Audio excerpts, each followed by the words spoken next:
అక్కడెలా మద్యం దాచావు బ్రో? అది లక్నో బరౌని ఎక్స్‌ప్రెస్ రైలు నంబర్ 15204. రైలు ప్రయాణం సవ్యంగానే సాగుతోంది. అయితే ఒక ఏసీ కోచ్‌లోని ప్యాసింజర్స్ అస్సలు చల్లదనం లేదని, ఉక్కపోతగా ఉందంటూ ఫిర్యాదు చేశారు. దీంతో రైల్వే సిబ్బంది వెంటనే టెక్నీషియన్లను పిలిపించారు. టెక్నీషియన్లు డస్ట్ కవర్ తీసి లోపల చూడగా షాకయ్యారు. అక్కడ ఎలాంటి సమస్య లేదు. లోపలికి తొంగి చూస్తే వరుసగా పేర్చిన సీసాలు కనిపించాయి. అవి సాధారణ సీసాలు కావు. లిక్కర్ సీసాలు. మొత్తం 316 విస్కీ బాటిళ్లను స్వాధీనం చేసుకుని సీజ్ చేశారు.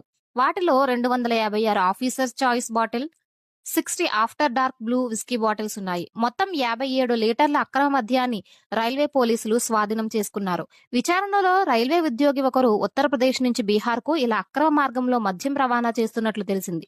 ఈ వీడియో ప్రస్తుతం సోషల్ మీడియాలో వైరల్ అవుతుంది. వీడియో చూసిన నెటిజన్లు అక్కడ ఎలా పెట్టావరా అని ఆశ్చర్యం వ్యక్తం చేస్తున్నారు.